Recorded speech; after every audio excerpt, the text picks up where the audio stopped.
Hello বন্ধুরা, গ্রামে এসে রান্না করলাম নদীর মাছ। তো এই যে মাছ রান্না করার জন্য সর্বপ্রথম কড়াইয়ের ভিতরে তেল দিয়ে পেঁয়াজ দেওয়া হলো। পেঁয়াজ দেওয়ার পরে কাঁচামরিচ।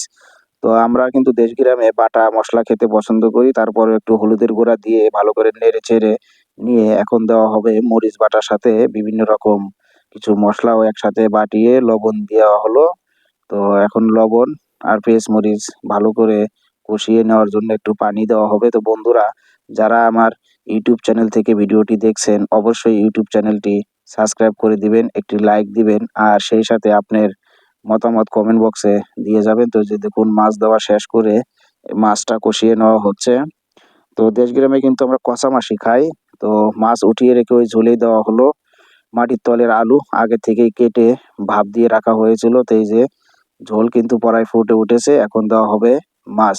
তো বন্ধুরা, এরকম গ্রামের রান্না কার কার পছন্দ হয় অবশ্যই কিন্তু কমেন্ট করে জানাবেন। তো এই যে দেখুন কষিয়ে তুলে রাখা মাছটি দেওয়া হচ্ছে।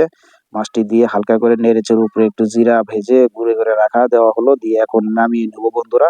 তো সবাই ভালো থাকবেন, সুস্থ থাকবেন।